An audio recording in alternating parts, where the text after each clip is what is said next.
최근 배터리 시장에 빨간불이 들어왔습니다. 중국이 저가 공세와 원자재 독점으로 인해 한국 배터리 3사에 큰 영향을 끼치고 있는데요. 전문가들은 이미 중국이 갑질을 시작했다면서 한국이 대책을 마련하지 않는다면 속절없이 중국에 당할 것이라고 경고하고 있습니다. 이런 위기 가운데 한국이 상상도 못한 신기술을 발표하면서 신박한 방법으로 중국을 참교육해 화제가 되고 있는데 한번 자세하게 알아보겠습니다. 최근 한국 배터리 3사가 미국 내 전기차 시장을 싹쓸이하면서 호재가 이어지고 있는 와중 위기가 찾아와 충격을 주고 있었습니다. 시장 조사기관 SNE 리서치가 세계 80개국을 대상으로 작년 1월부터 11월까지 전 세계에서 판매된 전기차의 배터리 사용량 조사에서 중국 기업 CATL이 점유율 1위를 차지한 충격적인 결과를 발표했습니다. 중국에 이어 2위를 차지한 LG에너지솔루션은 2.5%포인트 하락한 20.5%를 기록해 CATL과의 격차가 직전 통계 기준 4.8%포인트에서 11.3%포인트로 벌어졌는데요. SK온은 0.1%포인트 상승해 5위에 올랐고 삼성 SDI는 0.5% 하락한 4.5%를 기록해 6위에 머물렀습니다. 중국 배터리만 따지면 전 세계 40%가 넘는 점유율을 보여주고 한국 배터리 3사가 다 합쳐도 중국의 CATL에 못 미친다는 충격적인 결과였습니다. SNE 리서치는 국내 3사는 고성장세를 누리다가 최근 들어 중국 기업의 공세에 밀려 다소 주춤하는 양상이라며 중국계 업체들이 대거 해외 진출을 더욱 적극적으로 추진하고 있는 점은 적지 않은 위험 요인으로 작용할 것으로 판단된다고 말했는데요. 전문가들은 중국이 배터리 시장을 장악하면서 갑질이 시작됐다고 말하고 있습니다. 중국이 테슬라를 비롯한 해외 완성차 업체로부터 배터리 수주를 따내고 원재료 공급망을 장악하는 등 전 세계 전기차 시장에서의 영향력을 넓히고 있는 상황입니다. 배터리 원재료 가격이 올해만 2배에서 5배 오른 상황에서 중국의 가격 갑질을 우려하는 목소리와 함께 국내 배터리 업체들의 대응책이 필요하다는 의견이 나오고 있습니다. 중국은 전기차 배터리의 필수 원료인 리튬, 코발트, 니켈 등 광물 공급망을 장악하고 있습니다. 중국 광물 업체들은 남미 등에서 광물을 싸게 들여와 1차 가공을 거쳐 화합물로 만든 후 전 세계에 납품하고 있는데요. 리튬의 경우 전 세계 리튬의 절반 이상은 볼리비아, 칠레 등에 매장돼 있고 중국 내 매장량은 10%가 채 안 되지만 아이러니하게도 리튬 화합물을 가장 많이 생산하는 국가는 중국입니다.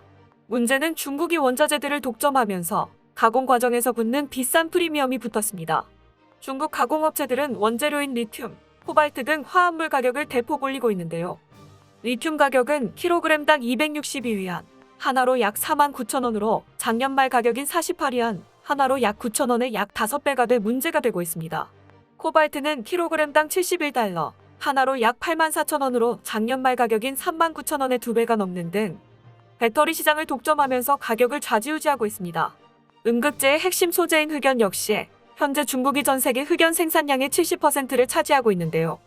업계에서는 최근 흑연 수요가 크게 늘어나는 가운데 중국의 흑연 의존도가 99%인 한국이 흑연판 요소수 사태가 재발할 수도 있다고 보고 있는 상황이라고 전했습니다.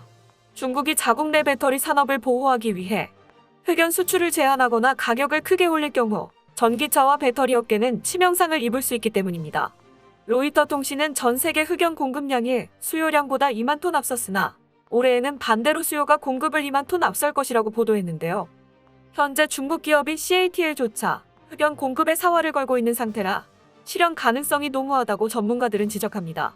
만약 중국이 악의적으로 한국 기업을 무너뜨리기 위해 흑연 수출 제한을 건다면 한국 배터리 기업들은 속절없이 당해야 하는 상황인데요. 환구15는 과거 수출 규제를 들어 한국의 약한 군대가 굳게 지키면 강한 적의 포로가 된다라는 손자병법의 구절을 남겨 큰 논란을 일으켰습니다. 위번프 중국과학원 경영대 교수는 지난 20년간 한국의 산업은 매우 성공한 것처럼 보였지만 구조적 약점이 뚜렷하다며 가장 중요한 것은 재료이며 재료를 통해 기술적 우위를 점할 수 있다라고 말해 한국을 조롱했습니다. 이 뜻은 원자재를 쥐고 있는 중국이 언제든 한국을 옥죄 수 있다고 관영 매체가 앞장서서 협박하는 것과 다름이 없는 것이죠. 중국은 이번에야말로 진짜로 한국을 이겼다고 승리의 기쁨에 젖어 있는 와중 한국이 신박한 3가지 전기차 신기술을 공개해 반격하자 중국이 난리가 났습니다. 첫 번째로 한국이 배터리 없어도 달릴 수 있는 전기차를 세계 최초로 개발해 중국의 배터리 점유율을 무색하게 만들었습니다. 최근 국내 연구진이 금속보다 강도가 우수하면서도 에너지를 저장할 수 있는 탄소 나노튜브 섬유를 개발했는데요. 이는 별도의 배터리 없이 외장재를 배터리로 사용할 수 있다는 의미입니다. 특히 이 소재와 기술을 사용하면 비용과 자원을 절약하고 이동거리 또한 증가시킬 수 있는 일석이조의 효과를 가져와 업계의 기대를 한몸에 받고 있습니다. 한국재료연구원 김태훈 박사팀이 인하대 양승재 교수팀과 함께 탄소 나노튜브 섬유를 이용해 세계 최초로 고강도 섬유형 슈퍼커패시터를 개발해 한국이 또 배터리 없는 전기차에 대한 국제 표준을 획득했는데요. 슈퍼커패시터는 리튬 2차 전지보다 에너지 저장 용량이 적은 대신 충방전을 매우 빠르게 할 수 있는 장치입니다. 연구진은 에너지 저장 특성을 가지면서 구조적으로 우수한 특성을 동시에 가질 수 있다면 차량 및 드론 등의 외장재에 적용해 기존의 배터리를 제거함으로써 경량화가 가능해지고 이동 거리를 증가시킬 수 있을 것으로 전망했는데요. 현재 사용 중인 에너지 저장 및 구조용 소재는 고강도 또는 고에너지 저장 기능 중 한 가지 특성만을 가지고 있는 경우가 대부분입니다.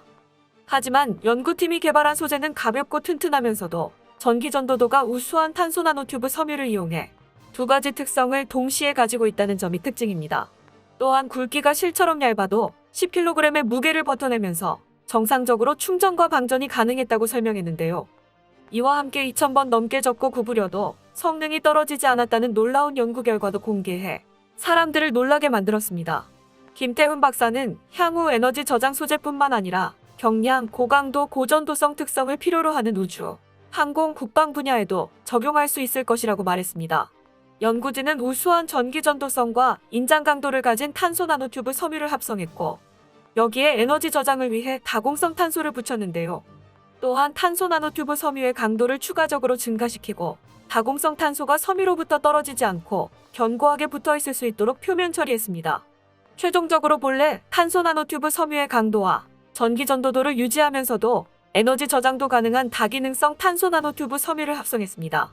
연구진은 이번에 개발한 탄소 나노튜브 섬유 생산 및 응용 기술을 바탕으로 전자파 차폐, 방탄복합 소재, 2차 전지 등에 적용하는 후속 연구를 진행할 예정이라고 밝혔으며 일각에서는 차체 자체가 배터리 역할을 할 것이라는 전망했습니다. 두 번째로 소개할 기술은 약 3년에 한 번만 충전해도 되는 배터리입니다. 최근 삼성의 지원을 받은 울산과학기술원 전기전자컴퓨터공학부 김경록 교수 연구팀이 소절전 삼진법 금속, 산화막, 반도체를 세계 최초로 대면적 실리콘 웨이퍼에서 구현하는 데 성공했습니다. 삼진법은 기존의 이진법보다 계산 속도가 1000배 빠르고 소비 전력도 적으며 이로 인해 반도체를 작게 만들 수 있다고 전했는데요. 현재 이진법을 기반을 한다면 소형화 및 집적화를 할 시에 양자 터널링 현상이 발생하게 되는데 이로 인해 전류가 소모되고 열이 발생하여 누설 전류가 생깁니다. 그런데 이 누설 전류가 생각하는 것보다 많은데 삼진법 반도체로 배터리를 제어하면 이 누설 전류를 최소화하여 배터리의 효율을 극대화시킬 수 있습니다. 삼진법 배터리를 사용하면 이진법 배터리의 1000분의 1 정도 소비 전력만 있어도 같은 효율을 낼 수 있는데요.